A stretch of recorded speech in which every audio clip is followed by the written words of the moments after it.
Hi.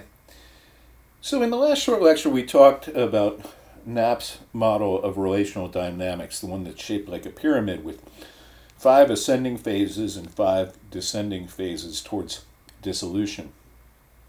And so I want to begin this short lecture by talking about briefly about some of the criticisms of Knapp's model.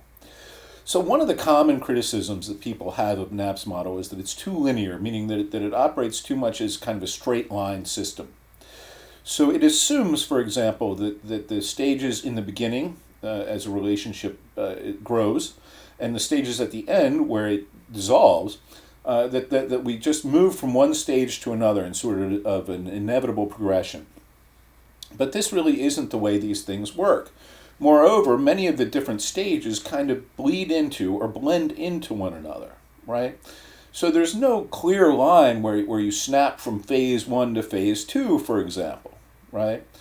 But the model makes it seem as if this should be the case. Also, many people criticize Knapp's model by saying that it only deals with the most dominant traits or the traits that sort of stand out the most in relationship, and it doesn't consider some of the more nuanced elements of relational dynamics. To describe a relationship as just finding similarities and building similarities over time also misses the point that you're also discovering ways, when you're discovering similarities, you're also discovering differences, right?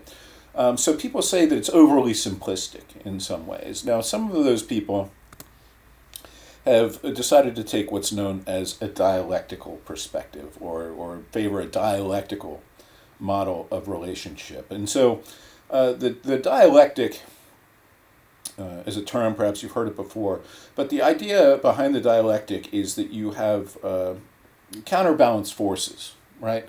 So there's these forces that are at odds with one another in relationships that are constantly in tension.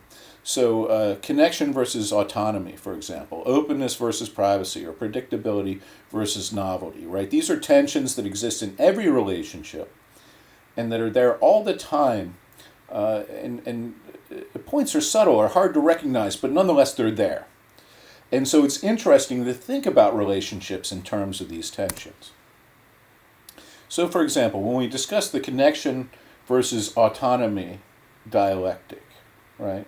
What we're talking about is the tension created by a desire to connect with other people, competing with our desire to be left alone, right? Part of us wants to be independent. At the same time, we want to be around people. We want to connect with people, right? And sometimes we can have the same thought within like a second of one another, right? It's weird, but as people, we're contradictory in a lot of ways, right? So we can want someone to connect with, and we can want someone to be around, and the very next instant won't think like, oh God, I just want to be by myself. Why won't they just leave me alone, right? And so that's this connection versus autonomy. Autonomy meaning independence, right? So connection versus independence dialectic.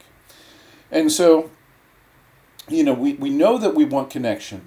We know that failure to supply needs related to connection is one of the top reasons that people break up, right? I just didn't feel a connection with that person, we might say, right? And this is related to Morris's 3-stage cycle of relationships, right? Where Morris sort of posited that we go through these 3 stages, which are hold me tight, right? You want to be close to that person. Then, just put me down. And then finally, leave me alone, right? Just get away from me. And so it's funny, we can go through these stages repeatedly and very quickly. Then, of course, there's the openness versus privacy dialectic as well, which is the tension between the desire to tell people things about ourselves and a desire for privacy, right? We know disclosure can foster closeness. But it's also important to realize that even the strongest relationships require some distance, right?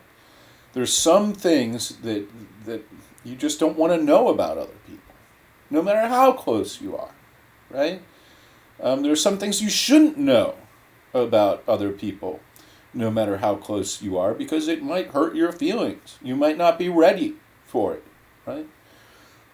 If I really knew how my wife thought about me all the time, I'd probably freak out, right? I'd probably just burst into tears and run crying from my house.